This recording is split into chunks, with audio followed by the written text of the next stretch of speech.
that. Oh, the little. A little bit Alexis. A little bit Alexis. I know yeah. it. Yeah. That's what I was just thinking of. Because it says I used to know all the words to that. Oh my God, you would. It's really funny. Anyways, guys, welcome back to That Pretentious Book Club. Oh, hi. We were having a conversation and I was like, what if I just click record in the middle of this divergence that I began? We were talking about the A Little Bit Alexis reality show song in Schitt's Creek, which is artwork. If you have not listened to it with your ears, go do that right now. Go do it. Bless yourself. Truly do. And it runs through my head all the time, and it's really upsetting that it does because it's not good. But I think about it a lot. Funny. That is my favorite type of woman. I'm just gonna say it right there. Like, no, she's beautiful, kind of ditzy, but and like, I don't know. I love that kind of girl. She's so much confidence. Yes, very confident. That is everything to me. It's good. It's good. Anyways, that over there is your host, Kendall Shaw, aka Dr. Spoons Palermo. Oh, hi. And over there is Ash O'Rourke, but you can call her Wheezy. It ain't easy to be Wheezy. I actually was just thinking today, you know what? My asthma's not been so bad lately, knock on wood, and it's been delightful. That's great. Yeah, it's been good. Also, I can't remember if I said this, if I was recording here last time or not, but I am recording in my bathroom. So I don't know if I said that last time, but if you guys are watching this on video, you're like, it's kind of echoey. It's because she's recording in her bathroom. And the background is actually nicer than it is in my bedroom, which is like the messy bed behind me. It actually looks like kind of like rustic in here. It really doesn't look like a bathroom. Like, no, I would never know. Yeah. And I am sitting on my yoga chair ball, not the toilet, just in case anyone is like, she's seated in the bathroom. She better not be recording while sitting on the toilet. I'm not. And the fact that any 1% of people would have that thought is like extremely distressing for me. So I just needed to clarify. Wait, you're sitting on one of those bouncy ball things? Yeah. Okay. How are you not bouncing the entire time? I literally wouldn't be able to stop. I had to train myself to stop because I started using it a lot, especially when I was recording with Carissa. And so, because my other chair makes like all these popping sounds I have to edit out. And she was like, are you bouncing? And I was like, yes. And I still do it when I get excited because it's so fun. Yes. And I also, like I just told Spoons, I just came off like an hour and a half recording session with a pod that, I think this is coming out in a few weeks, so I will wait to give you guys all the details on it. But I got to guest on another book pod, and it was super fun. But I recorded that for like an hour and a half here in my bathroom, ran out of the bathroom, grabbed a handful of French fries, shoved it in my mouth, and then ran back into the bathroom and closed the door. And now we're doing this. So if I'm a little off kilter, that's why. And also because she fell off the bouncy ball. That's why. Also, yeah, that too. If you guys hear a crash, that is what that is. And also, I was telling Spoons, see, I should have just started recording this from the second that I hopped on because I've been all over the place. But if I sound like I can't remember today's book very well, it is not because I didn't read it in great detail, because I actually did and very much enjoyed it. But I just came off an hour and a half episode on a different book, and before that was writing my own book, and before that was watching Schitt's Creek. So I had like a lot of storylines going on in my head right now. A lot of media. I feel like a crazy person. There's so much media everywhere. But this week we're doing Midnight for Charlie Bone by Jenny Nimmo or Nemo. I don't know how you say it. And I just want to say the mystery is solved, you guys. If you were here last week, you know that we did not for the life of us recall how this book ended up on our reading list. I was like, did you add it? And she's like, no. Did you add it? And I was like, absolutely not. I would remember that. Well, true to form, I didn't. True to form, I did add it and I did forget it. And partially because I forgot to add who gave us the recommendation. Catherine, listener Catherine, hello, my dear. Yay. She's our darling friend, and she has sent us a bunch of really great book recs. And so true to form, she sent another really great book rec. And I guess because it was via email or something, or because I was just like, I don't know, insane that day, I just didn't put her name next to it. So I was like, what is this? And she sent me an email and she was like, Charlie Bone was me, smiley face. And I was like, thank you, Catherine. I'm so sorry. And then I also saw the message on Instagram and I was like, oh my God, she's so wonderful. I'm so glad. So thank you. And I apologize. And to everybody, if you've been here for any amount of time, don't act like you're surprised. This is not a surprise that I completely blanked out on this. So that was fun. Listen, we get a lot of recommendations, you guys, because you're all so good at recommending things. Stop being so good at things, guys. Stop loving books so much. Good at it. They're like, we refuse. If you guys don't want to listen to our nonsense and you just want to hear about the book, go use the skip code in the show notes. It's there every episode. But I know that some of you guys aren't as cool as the rest of us who like all the nonsense. Just kidding. We don't judge. I judge a little bit, but I still love you, actually. Can you tell? Sometimes you just got to get down to business, depending on your mindset. See, it blows my mind. I have friends who they'll listen to, for example, what's it called? And now I'm thinking Only Murders in the Building because that's the show I've been watching. That's not correct. Love that show. The one that everyone was into with Karen and Georgia.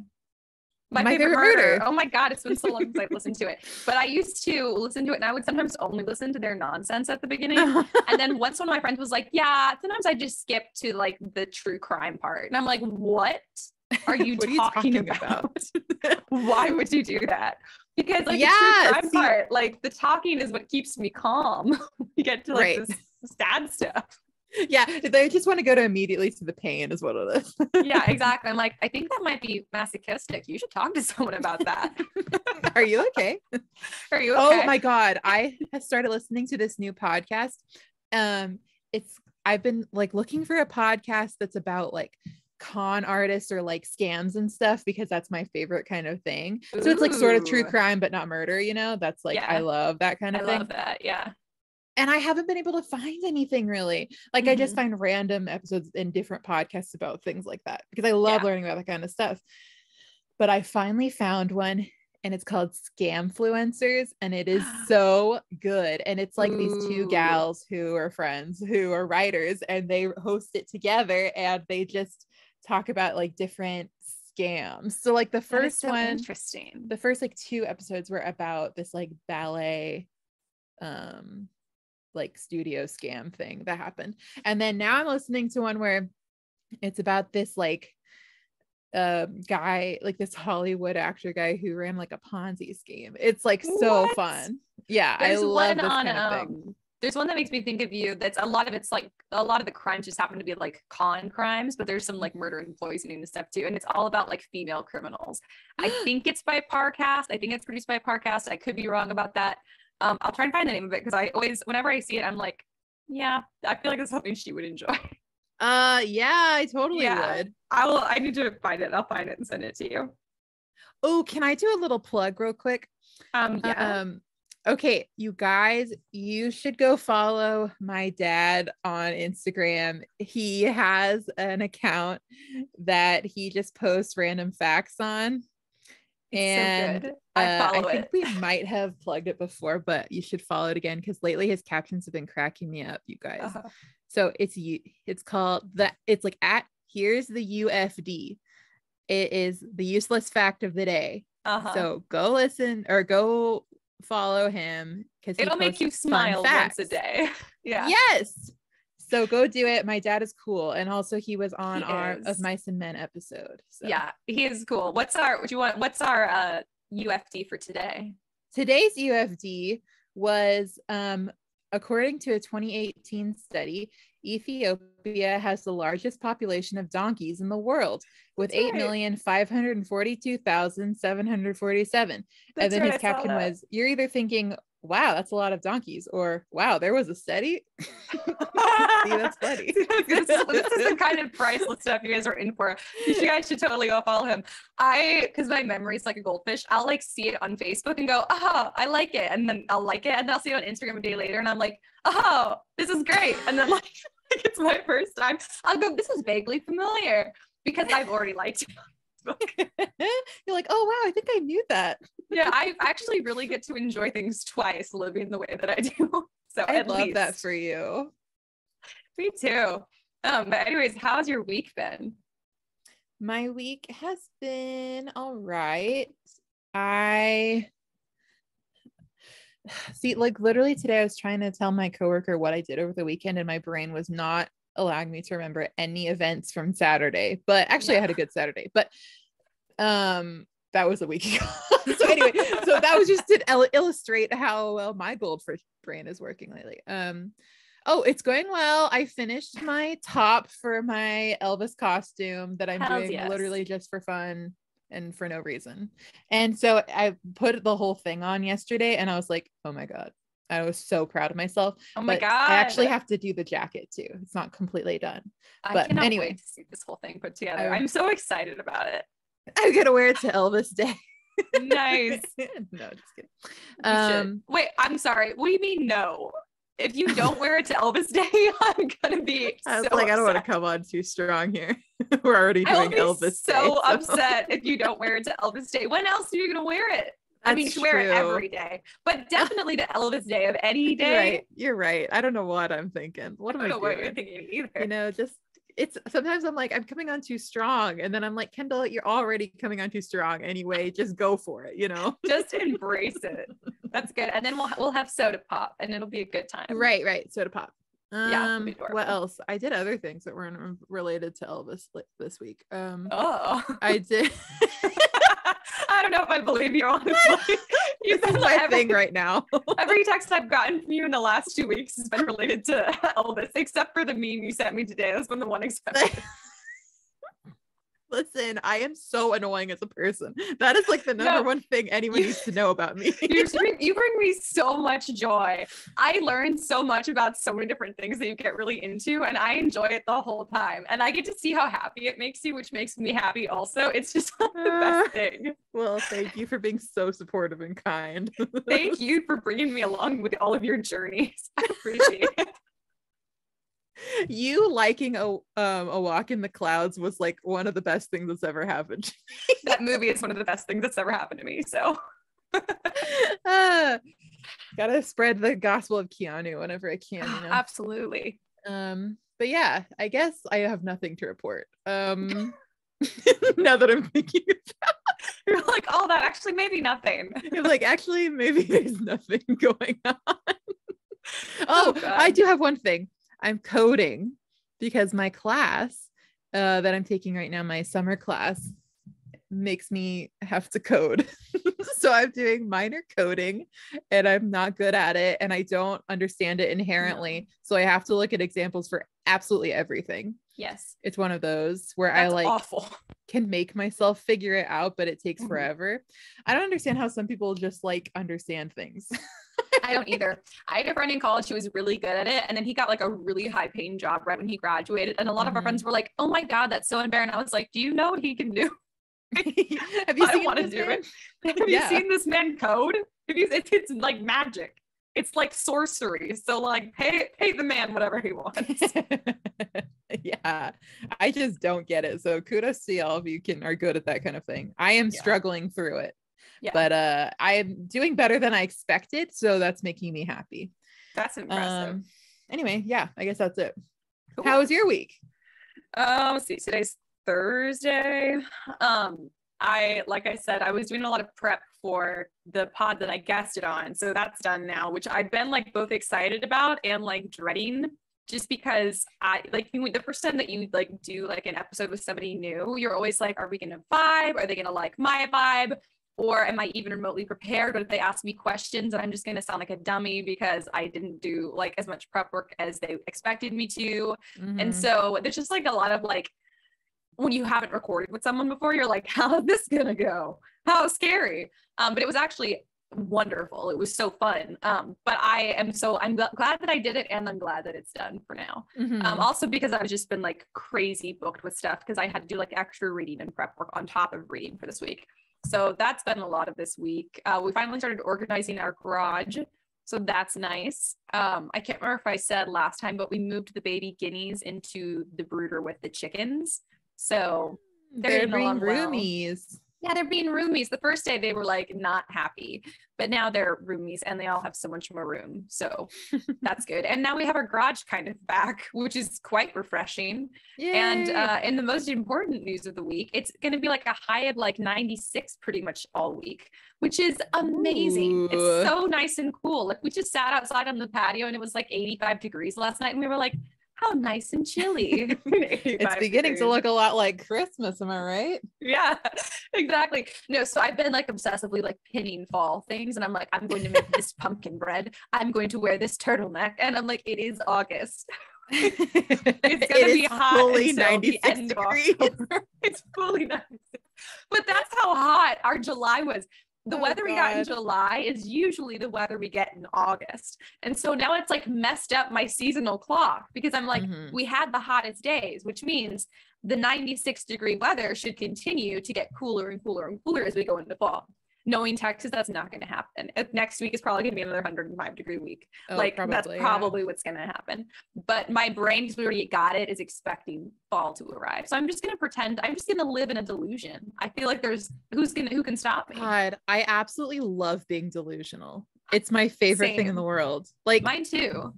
God, being delusional is everything. Yeah. Sometimes people think that I'm like doing it on accident, and I'm like, no, this is a choice. This is kind of like a. On the Scripturient Society, our sister podcast with Carissa, the last episode that we did was about we do different like writing topics, like it's a writers group podcast, and so we were talking about how to approach sex scenes in books. And so I mean, honestly, no surprise here, I'm considered a prude. Carissa's considered a super prude, but the whole point is like that doesn't really have anything to do, like your personal, like what you identify as on that spectrum of prude to slut does not actually impact how you write a sex scene. The rules are the same. And when you should, we're both fans of the tasteful cutaway. And if you guys want, I was about to say, I know you love a good tasteful cutaway. I love a good tasteful cutaway. And there's actually a lot of very practical craft reasons why. And then also a lot of like your audience reasons why, and actually no moral reasons why or why not to, because I don't believe in censorship. So my opinion is pretty much all straight from a practical perspective. And so I just, if you want to check that out, but basically we got to this point where we were saying, you know, it's like, it's funny because I feel like people who know us are just going to think that we're coming at this from like a prudish angle, but it's not true. We're just being very like objective from like a craft perspective. And I said, the other thing is people who tend to think that I'm a prude, I think that they think I'm a prude because I'm afraid of like the things that are, you know, not prudish, like the slutty things. Listen, I'm not afraid. I'm a prude on purpose. I, by choice, choose to be a prude. If I don't know what a card in Cards Against Humanity means, I don't want to find out. If I don't know what a new like gross word I hear means, and I'm like, I know that's got something to do with like a penis. I don't want to know. I'm not gonna ask. Don't tell me. I'm a prude on purpose. This is not fear. This is by choice. And so we started the hashtag prudes on purpose, which I think is excellent. I love. God, y'all are so funny. I know, because I was like, I do not care if you're quote unquote a slut or quote unquote a prude, but let's stop assuming that like either someone is slutty because they're a bad person or someone's a prude because they're a coward, because those things are not true at all. So anyways, prudes on purpose. I'm gonna get on a t-shirt. Yes. I think whatever you feel, go for it. That's what I think. And stop judging everyone. How about that? Stop being a judger, guys. Yeah. You know what? Anyways, I'm a big fan of my new hashtag. I love it. I love this for you. Yeah. I mean, honestly, I don't think I'm really a prude. You're not. I was about to say, but I was like, it seems like she's found her identity right now. So I don't want to tell her she's wrong. No, that's the thing. I'm very middle ground on that whole subject. So I don't know why I've been called a prude. I've typically been called a prude by people who are very far on the other end of the spectrum. So I'm like, maybe compared to you, I'm a prude. But I think objectively, I'm somewhere in the middle. But I still enjoy the fact that I can say hashtag prudes on purpose. It's fun to, you know, have a hashtag. I also feel like it's going to start a lot of conflict. You know, people are going to be like, it's better to be a prude, or no, it's better to embrace sexuality. And I'm going to be like, I started this chaos and I don't That's even what you're care. doing. You're just stirring the pot. I know you. Yeah, I really am. With alliteration. Yeah. I mean, you've got to have it. Yeah. Any good hashtag should have some alliteration. I agree. Oh my God. Wait, you made me, my brain literally went, you're talking about sex scenes in books. And I love how we're talking about this on our middle grade. This is a middle grade episode. This is a middle grade book we're reading. There are no sex scenes in Midnight for Charlie Bone. We want to be very clear about that. If you're thinking about suggesting this book to your niece or nephew or child, don't worry, you're safe. Just don't have them listen to our episode about it. Yeah, don't listen to us. Use the skip notes. Oh yeah, use the skip notes. I was just thinking about like the first sex scene I think I ever like read in a book and like clocked it as that, like a little late, was Graceling. Did you ever read Graceling? No. Bro, it is so good and we should read it. I was just thinking yesterday that we should put it on our list because man, does it slap. It's so good. But anyway, there is like, it's not like a overt really, but there is some sexiness happening. But like I was like in 7th grade when I was reading it and barely understood the concept. Yeah. So I'm reading and I'm like, oh great. And then I keep reading and I'm like, wait a minute. And I had to go back like 15 pages when I figured out what was going on. I think about that all the time. I think about that too with my I think the first time I read one was, I forget what the book was called. It was like some Irish like folklore retelling. And I did not expect it. And my mother recommended the book to me, so she definitely didn't expect it. And I was probably also in like 7th or 8th grade. Yeah. And I was like, what's going on? And then I was like, oh, I'm so surprised. Okay. Oh, that's what's happening. It's like when your parents are like, want to introduce you to a movie they watched in the 80s, and then it starts and they're like, oh, I don't remember that. And like, that is what it's like every single time. They're like, oh, I didn't remember they cussed so much or whatever. Yeah. It's so, it kills me. It's so funny. Oh, it's hilarious. Yeah. Anyways, but to be very clear, there's no sex scenes in Midnight for Charlie Bone. God. Oh Lord, I'll help us.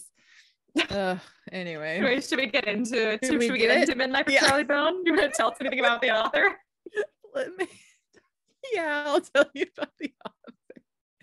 Oh God. Okay. I'm like, I have to mark this episode as explicit. The one on our middle grade book, Midnight for Charlie Bone. Our first explicit episode. Okay, so sorry, Catherine. Yeah, sorry, girl. Our author's name is Jenny Nimmo. I'm gonna say Nimmo. Go for it. Nimmo. She was born on January 15th, 1944. Ooh. Which makes her what you are, right? Yeah, I'm a Capricorn. So she's my I'm trying to cover as if I didn't forget, but I did forget. It's okay. It's literally none of it matters at all. So it's fine. Well, see, now because I feel bad, I'm gonna go do a bunch of research on Capricorn. So I'm gonna know the most about Capricorn. You're gonna be like, oh God, now I hate Kendall after you read all of it. I can't judge. I'm an Aries and Moon in Scorpio. I literally am not allowed to judge. But it's funny because I feel like the things that people hate about our signs are like opposite, but bad. Really? Yeah. That's why we're such a good duo. Yeah, they're like Aries are chaotic and like wild and whatever, and their Capricorns are boring as hell and they love rules. I can confirm for a fact that you are not boring as hell. Well, your Elvis updates are spectacular. There's nothing boring about them. I'm so glad. Oh, you know who else was a Capricorn? Elvis. Oh, there you go. There we go. Capricorn King. Okay. Yeah. Oh, literally. Okay. Oh my God, that's so good. The king of being a Capricorn. So Jenny. Oh yeah, Jenny. She was born. She was born on January 15th. Blah blah blah. In Windsor, England. Ooh. She is British. This book is extremely British too. Like it's so British. So she mostly writes, children's fantasy and adventure books. But she so she's from England, but she mostly has lived in Wales actually. So cool. Yeah. So she's like, she has her two main series are the Children of the Red King, which is Charlie Bone. And then also the Magician trilogy. Ooh. Which were published in like the 80s. So yeah, so she's actually like 78 years old, which we love for her. Oh, go girl. Yeah. So you'll like this. This is from Wikipedia, you guys. This quote: "The Snow Spider, which is the first of the Magician books, won the second annual Nestle Smarties Book Prize and the 1987 Tir na Nog Award as the year's best originally English language book with an authentic Welsh background." I love that. Alley. That is so right up my alley. Tir na Nog, yeah. I'm gonna start gonna blast the Celtic Woman version. Hell yes. I was singing it in the car and hubby's like, what are you singing? And I was like, well, you see, it's about the land of eternal. I was like, I'm gonna go into the details. You know your mythology there. I know my Celtic folklore very well. Totally. You need to help me out because I have some questions. Okay. Anyway, we'll get to that later. I've been waiting my whole life for this moment. Forget the whole podcast. Yeah, we're doing this now. So as I said, she was born in Windsor, England. She's an only child. Her dad died when she was pretty young. She's always been a reader. And she also worked for a while at a theater. And she worked with the BBC adapting stories for TV. So that's pretty cool. I feel like a lot of writers, like when it's like their background, it's like something about theater or TV or something, like a lot of that. That's happened a lot. Yeah. I like it. I like it too. Her first book was called The Bronze Trumpeter, and it was first a script for TV. So that's kind of interesting. In 1975, she married her husband, who was a Welsh artist. Aww. And then they have 2 daughters and a son. Aww. And and her husband is also a writer, which is interesing. Ooh. So she's I don't know about really well for herself. 2 writers. I don't know about that. Writer. I don't think so, because I would take it so personally. Like, I don't usually take it personally if someone has feedback. I'm like, yes, I love feedback, because as a writer, it's actually really hard to get like honest feedback from people because people are trying to be too nice.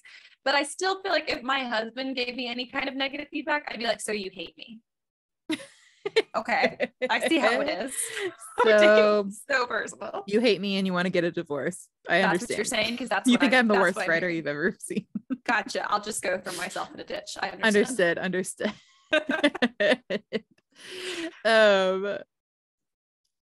Anyway, so that's our girl. She's won a lot of awards, and she's written like so many books.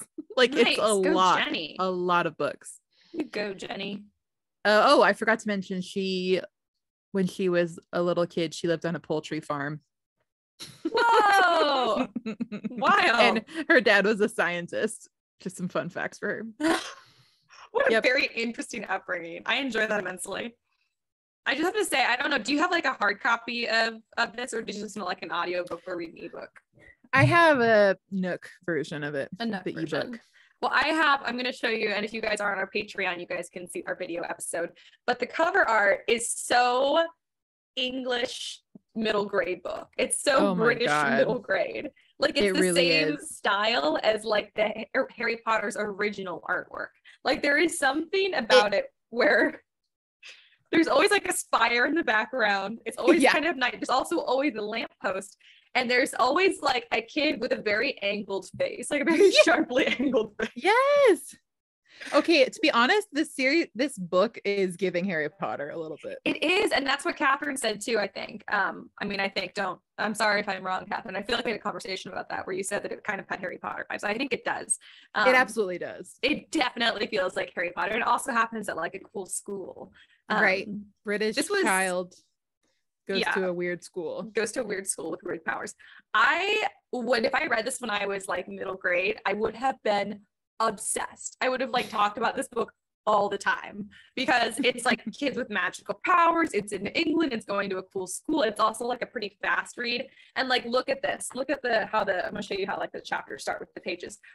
Every chapter has all this pretty stuff around it. I love that. And then every page, I love it too. And every page has got like this pretty artwork along the top. Which just like makes the whole experience so fun. I love artwork in books and I wish that hadn't stopped. Like I don't have to have like portraits, but exactly. I want the immersive experience. So that was enjoyable. And it also, because it's middle grade, it read very, very quickly. And it's got chapter title names, which is the best. It is the best. Middle grade books know how to do that. They do. Like nothing else. Okay, so I'm going to try and give you guys a summary. There's a chance it might be short, and this might be a short episode because I did just record a whole episode somewhere else. And also because it's a middle grade book. So it's 300 pages, and I mean, I guess you could say a lot happens in it. I feel like a lot happens, but it's hard to articulate everything that happens and also in the right order. Yeah, just from memory. Exactly. I'm a little concerned I'm going to not get the order right. But basically, we start out with a prologue that talks about this king who had, I think, 10 children, and the king was kind of like this powerful magician or whatever. And but his kids, like 5 of them turned out to be evil and 5 of them turned out to be good, and the good ones ran away, and the king was heartbroken. The king basically just disappeared into the woods forever. And so that's the prologue that we get, and I definitely completely forgot about that. So then when they mentioned the Red King later, I was like, I feel like I know something about this. So did I was like, how do I know this? I was like, oh, this is familiar. That's you reading the UFD twice in one day. Literally, that's literally, oh, I think I know this. Anyways, that's good. Oh, also my book, I got off Thrift Books, and it's from the Okanagan Regional Library. So I just want to thanks Okanagan Regional Library. I didn't check out the book, but it's somehow shout out Thrift Books. Yeah. I can't tell you who checked it out last, because this was after clearly they had like the little notes that go in it. So I can tell you that in October 2005 it was stamped. So yeah. Anyways. So we start out with our main character. His name is Charlie Bone, and he's best friends with a kid named Benjamin, and Benjamin's dog Runner Bean. Runner Bean, so cute. Runner Bean. Okay, just right off the bat, I want to say I love the names in this book. They're really good. I thought you would like them. They're very, very good names. Hang on. Check the notes. So Charlie lives with his mom, his 2 grandmas, and his uncle Peyton.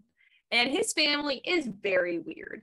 So his mom is very sweet, and his maternal grandmother, so his mom's mom, she goes by Maisie, and she's also great. And then his paternal grandmother, Grandma Bone, is an awful person. She's the worst. She's the worst. And Peyton is his uncle, I believe, right? Yeah. Yeah, I think so. He's like, but is he a great uncle or is he just uncle? See, I thought that he was a brother of the grandma, so then he would be a great uncle, but he's only like in his 40s.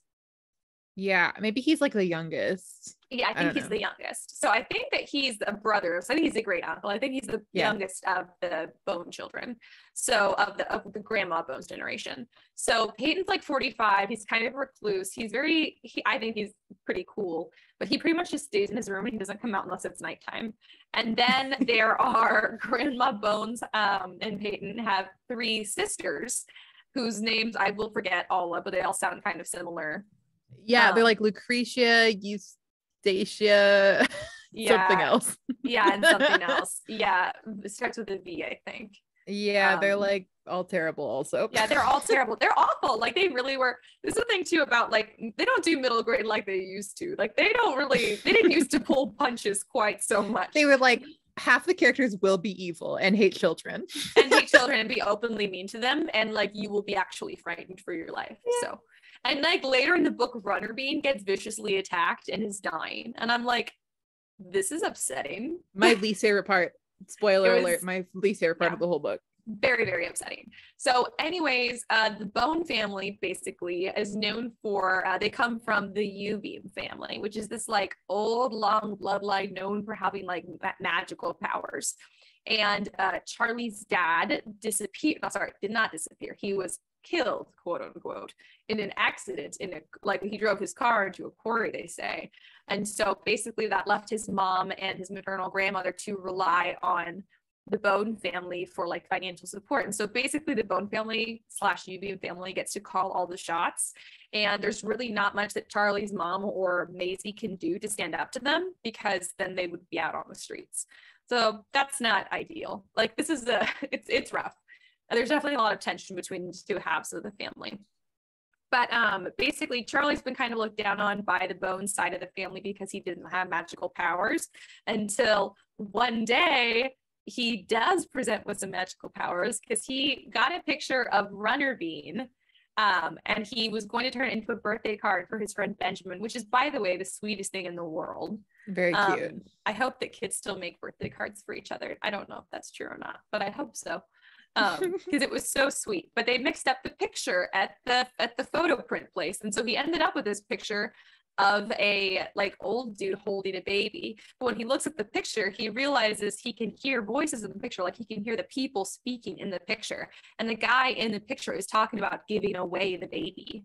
And so he's like, that's weird. And he tries to kind of hide that it happened. But then Grandma Bone is like, aha, he does have UB blood in him. He will go to Bloor's Academy or whatever, which is the name of this like boarding school. It's not even far away. Like it's nearby. And every kid there, like it's kind of like lauded as like an art school. Like there's the drama kids, the art kids, the drama kids, the music kids, and the art kids. Maybe that is what it is. Yeah, I think so. Yeah, and they all have to wear different colored cloaks, like green, blue, or purple, depending on, which one they're in. And so he has no musical ability whatsoever, but they stick him in music. And so he wears a blue cloak, I believe. Yes, I think so. And he doesn't want to go, but he has to go. And so Benjamin at first is really sad because Benjamin's parents are like away working all the time. Like Benjamin is like, how old are they? Like 10 or 12 here? 10 or 11? I think he's like 11. Yeah. Yeah. Like they're or maybe young. Charlie's like 12 or something. I don't know. Yeah. They're little. Yeah. They're little. And Benjamin basically takes care of himself all the time. Benjamin is so sad. He has like no friends besides Charlie. He only has his dog and his parents are never there. And kids make fun of him. It's so sad. It's very upsetting. And so Benjamin is pretty crushed when Charlie has to go to school. And Charlie's like, I don't want to go, but basically if I don't go, they're going to turn my mom out into the streets. So I have to go. And Benjamin's like, oh, okay, well, I understand. And so they still get to hang out and stuff, which is good though. So he goes to the school, but he's kind of thinking about the picture that he saw with the old guy and giving away the baby or whatever. And so he wants to track down the original owner of the picture. He finds it on the back of the print or something like that. And he goes to her house and he exchanges it for the picture of Runner Bean.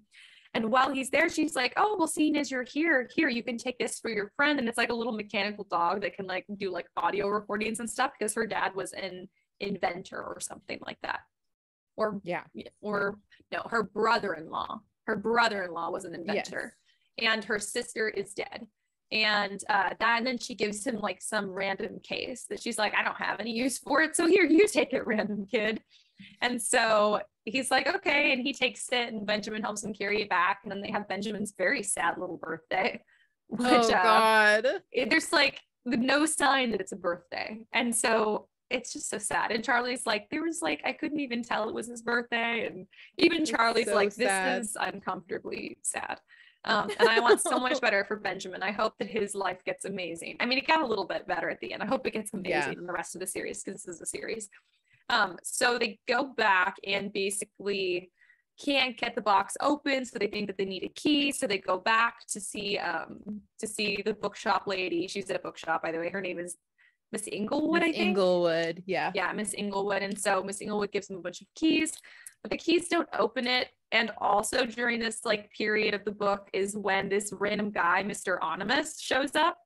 And he's got these 3 cats with him. And he's like, hey, I heard you need pest control. And Charlie's like, what are you talking about? And he's like, already coming in. So he goes in and his cats like kill like a bunch of mice from the basement. And then, I mean, nothing really happens. He just leaves his card. And so it's weird. But there's a lot of allusions to like the cats being potentially like fire beings or something, which is very cool. And they can kind of just like, the flames, they can kind of just like go wherever, whenever, and it's awesome. And so basically it becomes clear pretty quickly that a lot of people, including Grandma Bone, her awful 3 sisters, are trying to get their hands on that case. Like they're trying anything to get their hands on the case. And then it becomes clear that the people at his new school, some of them are trying to get their hands on the case. Like there is Dr. Bloor is like the headmaster guy, and his son Manfred is a dick. The worst guy ever. He's the worst guy ever. I know we're in middle grade episode and I just called him a dick, but he is. Well, we've already ruined it. We're talking about sex scenes in books. So we do not market ourselves as a child-friendly podcast. This is not a kids podcast. It's not. But anyway, so they're all, and Manfred can hypnotize people. That's his power. And so he's dark. That old chestnut. He can just hypnotize people. He also makes friends with this guy named Fidelio, is that his name? Fidelio's adorable. He's not endowed, which means gifted. They call them the endowed. And so he's just a normal like musician, but he's a sweetheart and adorable, and he just like takes Charlie right under his wing. I love Fidelio. Fidelio's a wonderful person. And then he also is friends with her name's Olivia, I think, right? Olivia. She's in drama. She's also not endowed, but she's just such an amazing actress they won't kick her out, even though she's always in trouble. Yeah, which I love. I enjoyed her vibe. Oh, she's so funny. I love Olivia. She's good. And then there's like an 7 or 8-year-old kid. He's very little. What is his name? Billy. He, sweet little boy. He's an orphan, so he stays full time at the boarding school. And he's albino. So he like, it doesn't really, people don't really like people are weirded out by him. People are weirded out by him. He's the odd one out, and I think that's part of why he's not been adopted. So that's sad. I'm trying to remember, is he gifted? He can talk to animals. That's right. Yes, he is. He can talk to animals. And so, yeah, because that comes into the book later. But anyway, so all the kids are kind of working together to figure out how to open this case, and also trying to keep the case away from all of the Bones family and all of the Bloor family. And Peyton ends up accompanying him to, because Peyton the uncle is like a great person. He's endowed, and his power is like he magically shatters like light, basically, so he goes out in the day like explode light bulbs and stuff. It's like the worst endowment ever. Like, really why would you want that? Completely useless. And so he's not been very happy, but he does end up accompanying Charlie because he's kind of like on Charlie's side, unlike the rest of the family. So he goes with him to see Miss Inglewood, and immediately Peyton falls for her, and it is so cute. So he ends up going to like see Miss Inglewood, and they start dating, and it's adorable, and we love cute. It for them. And so I'm trying to think like what happens next. There's so much that happens, really. There's a lot of like tiny like kid adventures, and they go exploring, and they find a bunch of inventions that were stolen from Dr. Tolly. Yeah, I guess you should mention like that they figure out who the baby is. Yes. And it's this girl named Amelia Moon. Amelia Moon is the stolen baby, which is great. And they overhear Manfred, the kid who can hypnotize people, telling his dad that it's getting really hard to keep hypnotizing Amelia Moon, like to keep her under. And so they're like, okay, so this has got to be the missing baby, and she's been hypnotized to not remember anything. And so anyway, so now they're like, well, we got to figure out how to help her. And then they figure out that there's like, they play back the little mechanical dog that can record things already had a recording on it. So they figure out how to play it. And it's Dr. Tolly, the inventor, and the father of the baby, basically saying, I made a big mistake when I gave the baby away. Her mom had died. I didn't think I could take care of her. I thought they could keep her for a little while and I could do my work, and then I could get her back, but then they wouldn't give her back. And basically he had traded her for access to this, like, I forget, like technology or something to help with his inventions. And so he knows that she's hypnotized, but he basically has figured out a way to like break the spell on her and like help her remember who she is. And the answer is in that case that they can't get open. But then he says in the recording, I believe, that you can open it by pressing all the letters that are on the box, like in sequence, which I'm thinking that is so simple. And then I'm thinking I probably wouldn't have done that. It's so simple, but of course it's not working for anyone. So they do. And it's this like knight, right? It's like a metal knight thing. Yeah, he's like a little, like a knight dude. Yeah. He's a knight guy. He's a little knight guy, and he like chimes with these like sounds that sound like the same sounds that went off when she was originally hypnotized, because we find out, because he kind of gives this background, like they were outside of, it was a church, I think, right? Mm-hmm. Or an abbey or something, and there were like bells going off, and basically what happened was at the last second, Dr. Tolly had not wanted to give the baby away, but then Manfred hypnotized him to hand over the baby, and Charlie Bones' dad was there, and he saw it all go down, and so they hypnotized him. And we also found out from one of Charlie Bones' other like endowed classmates who can like sense memories based off like items. So he holds one of Charlie Bones' dad's ties, and he's like, oh, he's not dead, he's just lost. And so this is mind blowing, but Charlie Bones' dad is alive somewhere. He was hypnotized, and the crash was faked by Grandma Bone, by the way. Like, for her own son, she did this because she's an awful she's person. The worst. She's really the worst. So the good news is they figured out how to open the case. The little chime, like the little knight that makes the chimes, like that'll break the spell or whatever. They've got it all ready, but now they've got to sneak Amelia Moon away from her really awful family that the Blores put her with. And they do. Olivia manages to like befriend her kind of and like sneak her out and over, and they do the chimes thing from the box or whatever, and she remembers who she is. And oh yeah, her big thing, the reason that Dr. Blore was so desperate to get his hands on her and the U-beams were so desperate for her to be like hidden away is that she can fly. She can fly. She can fly, which I love. Because for up until now, like most of the powers have been kind of like intellectual, like telepathy, telekinesis. Yeah, or like things. completely useless. Or completely useless. But this girl can fly, which is very cool. We love it. And so she remembers who she is. And then they take her to Miss Inglewood, who's just always wanted to like find her niece. So that's also why Charlie Bone started this, was because he was just like, I want to reunite her with her niece. And so then she stays there, and it's adorable. And the authorities try and make her go back to the family because they don't have her papers. So then Peyton charges into the school in broad daylight, breaks like every window, every light, until Dr. Blore's like, fine, and throws all of her like papers out at him, like her birth certificate and stuff, so he can take it back to Miss Inglewood and they can prove that that's her relative who she actually belongs with. And so, hooray! It's exciting. They did it. They did it. Was that the whole book? That's basically it. I mean, we skipped a couple of parts in the middle, but that's how it ends up. Yeah, that's how it ends up. There's also this whole like adventure through like a bunch of ruins, and the kids kind of have this like battle against each other, with like the endowed kids who are brats end up fighting the endowed kids who are really cool, and obviously the really cool ones win. But basically they tried to make Charlie Bone get lost forever in these ruins near the school, which they've apparently done before. And also Runner Bean was attacked when people were trying to get to the box. Yeah, and they tried to turn Billy against Charlie by saying he's going to get adopted. Yeah, and they had him like spy for them, and that's why Charlie Bone got lost in the ruins. But then they kind of figured out like that Billy was being manipulated, so I'm sure that'll be fine in the next book. So poor Billy, though, he's just an 8-year-old who wanted to be adopted. I feel so bad for Billy. He's sweet though, like he didn't mean it. Like, I just want to adopt Billy and Benjamin. They can just come live with me. God, me too. And I want Fidelio to come over and hang out. And Olivia. No, I agree. And Charlie, they can all come hang out. But I want Benjamin and Billy to just come live with me, guys. I got you. Oh, and then also at the end, he goes over to Benjamin's house, and Benjamin's mom is there.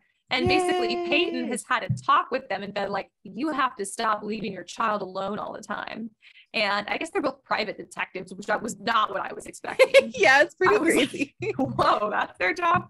And so she basically says that she's going to be home a lot more, and she's not going to work weekends. And it's just so nice. And so we're like, hooray, better things in the future for Benjamin. And I think that's pretty much it. There's other like misadventures and stuff because it's a middle grade. So it's a lot of like chapter by chapter events. Yeah. That's pretty much the overall plot. Yeah. Yay. Midnight for Charlie Bone. Woohoo. It was good. What was your favorite part of this book? My favorite part was, oh, Lord Almighty. I don't even know. I think I liked kind of when Charlie was like first going to the school, and like we're kind of get some world building stuff, and like he becomes friends with Fidelio and all that. I enjoyed that. Yeah. And like we meet Olivia. I liked that. So I loved Olivia. I loved meeting Olivia. But I also loved Billy because he's such a sweetheart. Mm-hmm. I'm trying to think. God, favorite part is really hard. I like the cats. Every time the cats also kind of show up, they're like little agents of chaos, but also like they end up kind of helping, but you're not sure if they're good or bad at first. So maybe the cats are my favorite part, which they're not like the main part at all. But no, they're not. But did it get clear? Did I like miss it, or what happened? Because there was somebody was talking about the Red King at one point. Oh yeah. And they said that he had like 3 leopards or something. And I was like, is Mr. Onimus the Red King? Like, I couldn't stop thinking about it. Oh my God. Oh my gosh, that is some galaxy brain thinking, Spoons. You're right.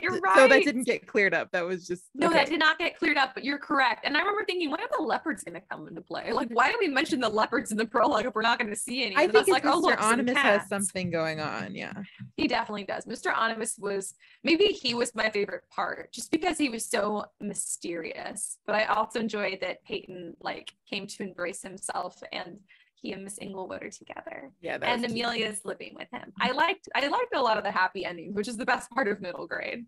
Oh yeah, so, great happy stuff going on at the end there.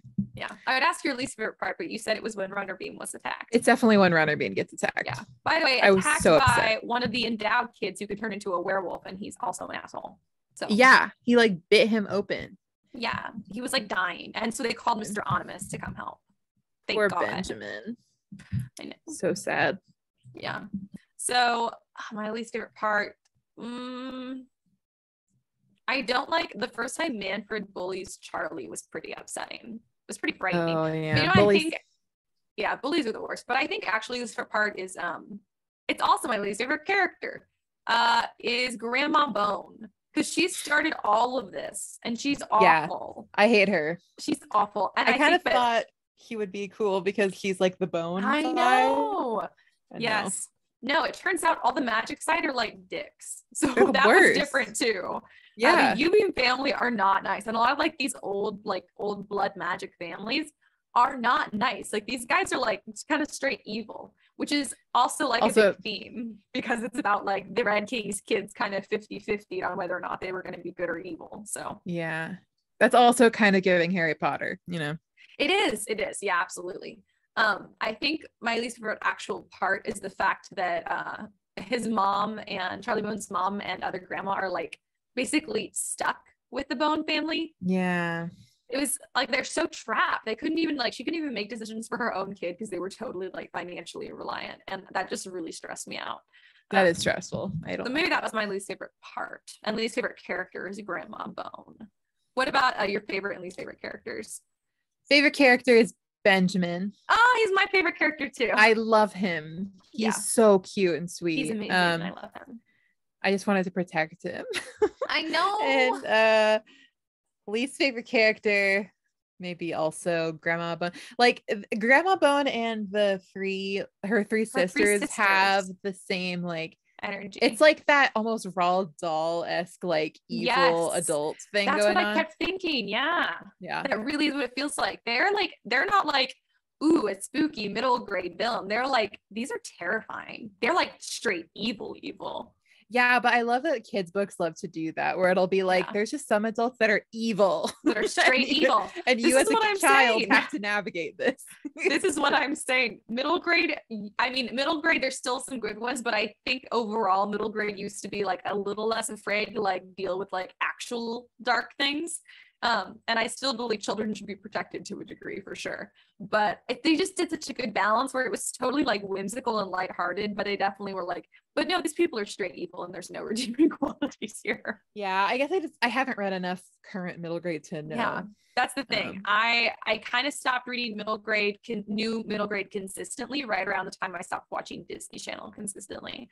So all I know is around then I was starting to get kind of bored of middle grade because the stakes didn't feel very high. But I really can't speak to like what's currently coming out. So if you guys have insight, I would love to hear it. So what? Oh, you see here, Hobby just shout no because he's gaming. He probably just died. No. Oh God, the drama. Let's see what else. Favorite quotes. Oh, okay. Let me pull up mine. Oh, good. Mine is kind of silly, but it made me laugh, so I marked it. It's just this one part. I don't think this will even be funny when I reread it, but like just trust me, it was funny when I read it. But it's like that part where Benjamin is like, his parents are gone and one of Charlie's aunts is going to be like watching after him weirdly as like the social worker lady or whatever. Yeah, that's right. So Benjamin comes over, or Charlie goes over to Benjamin's house, and it says Benjamin looked worried when he let Charlie in. "I've had a letter from my parents," he said. I thought they lived here, said Charlie. So did I. It's just so funny to like get a letter. Like, you're like, are you not here or what? That's so upsetting. Of course. I'm trying to find my favorite quote. It was something to the effect of there's equal opportunity for people to be like good or bad, regardless of like if they came from like the evil, like the evil siblings, like or children of the Red King or the good ones. I'm trying to find it. I'm having a hard time finding it, but you guys will know it if you read it. I remember that conversation. Yeah, it's good. But there's basically a quote that just basically says that they're all intermixed. And it was just also kind of like a very brief commentary of like, this is what humans are like too. So I like that because it's easy to go, oh, well, the U-beams are probably descendants of like one of the really evil kids of the Red King. But actually it may not be. And also Peyton is one of them and he's great. Yeah, and Charlie Bone is, and also Charlie's dad. So you can't say that. And then also it turns out that Dr. Bloor might not even be evil, even though his father is hella evil and his son Manfred is also a kind of evil, but a kid, so he might grow out of it. So yeah, I just enjoyed that, which is more like my favorite concept than quote, because I couldn't find a specific quote, but it's in there somewhere, I promise. Let me see. What else did we do? What did we learn? We learned I feel like we learned the thing I just said. Exactly. I was like, that's I just said. the profound thing I was thinking of, actually. Yeah. We also learned, not all magic powers are created equal. I'm always thinking this. I'm like, what if I lived in a universe where there could be magic powers? I know I would get some stupid one, Yeah. That's so unfortunate. Sometimes no magic powers are better than a stupid or inconvenient magic power. Yeah, like, I'd rather. His life has sucked, and he's like 42. Oh, totally. I'd rather be Olivia than Peyton for sure. 100%. High heels like stilettos are probably not good for like climbing secret staircases inside of like castles, because that is what Olivia did, and she did fall. Which the whole time I was like, she's gonna fall. And when we greet her the first time, she is falling over because she's wearing like stilettos. So she loves to do it. She does. And part of me was like, I love that she's just going for this, but I'm also like you need a different pair of your shoes in your backpack, girl. Like you need to be adventure ready. Right. Wear the heels all you want, but like you need some alternative footwear here. Bring your adventure shoes with you. Yeah. Yes, that's what we learned, was bring your adventure shoes with you. Yeah. Oh, that's a good lesson, actually. Yeah. If you never, ever, ever see your friend's parents and they're young, or just in general, maybe just ask some questions. Where are they? What's going on? Yeah, maybe get involved a little bit. I'm going to say that about Billy and Benjamin too, actually, on a serious note. You guys, if you suspect something weird might be going on in a friend's life or family's life or student's life, just freaking ask and get involved. Can we just, even if you're not a quote unquote mandatory reporter, just ask questions. If you think someone's in trouble, ask. Worst case scenario, they know that you care enough about them to ask. So don't be all, what if I embarrass them? Trust me, it's worth it. And besides, if it's someone who gets so embarrassed that it like ruins your relationship and you were totally wrong, not worth having anyways. But do ask, do look into things. There was also, I kept kind of wanting Charlie Bones' mom and Maisie to step in and be like, Benjamin, you should stay over here. Benjamin, are you okay? And I was frustrated because none of the adults were checking in. I'm like, poor Billy is just left in his boarding school as an 8-year-old. And he's being completely, I feel like completely neglected and completely manipulated. So yeah, I was getting very upset. Yeah. So lesson learned from like an adult perspective, get the frick involved, guys. Yeah, true. Please. Yeah. Javi just goes, no, again, playing his game. No. I don't know. I learned that I would like to own some fire cats. I think that sounds great. That is the number one lesson, I think. With fire cats. Fire cats. Hell yeah. They're so cool. I have 3 cats in this house right now.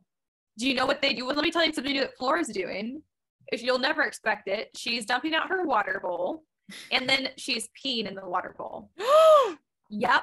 What? Twice. She's done it. No, 3 times? 2 or 3 times now she's done it. Flora, what? I'm like so mad because I'm also just so surprised. That's not convenient. She does not want to use the new fancy ass litter box. She refuses. I would take a fire cat any day. God. Yeah. My cats are also menaces. So, you know. They are all menaces. So is that everything that we learned pretty much? I think that's it. All right. Well, how many pinkies up would you give this book? I think I enjoyed it. It took me a while to get into it because I felt like the writing style was very halting or something. It was like kind of weird to read at first, or like very simplistic, or I don't know. It's very simplistic. The more I got into it, the more I got used to it. But at first I was like, oh, whoa. But I mean, I'm also not 11 years old, so it's not for me.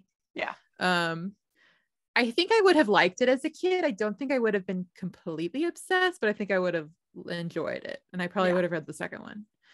I'm going to give it 3.25 pinkies up. Solid. That makes sense. I was thinking from like a middle grade perspective, I would give it 4 stars. Like if I was a middle grader reading, I think I'd give it 4, because I definitely didn't mind the simplistic, but then nor now, because for me with simplistic, I tend to breeze through it really fast, which we all know I enjoy. So I would have definitely loved that. I would have eaten up this book in like an hour and a half as like a middle grader.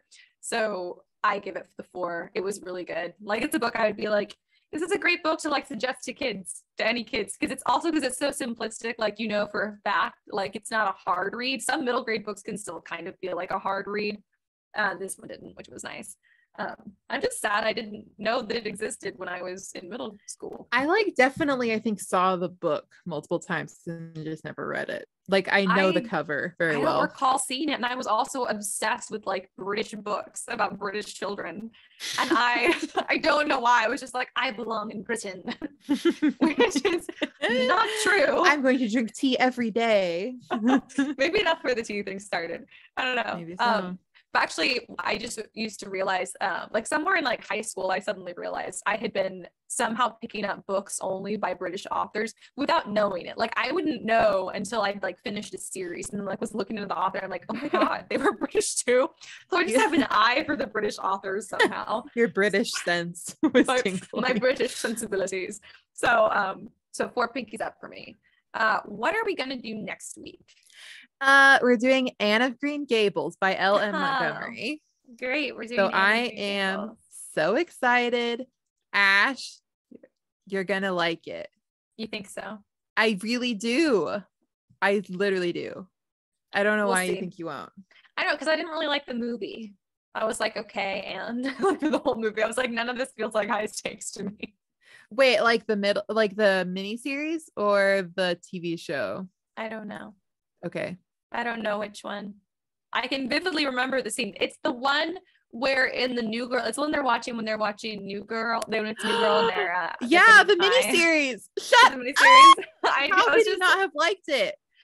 It's not that I disliked it. I was just like, where are the stakes here?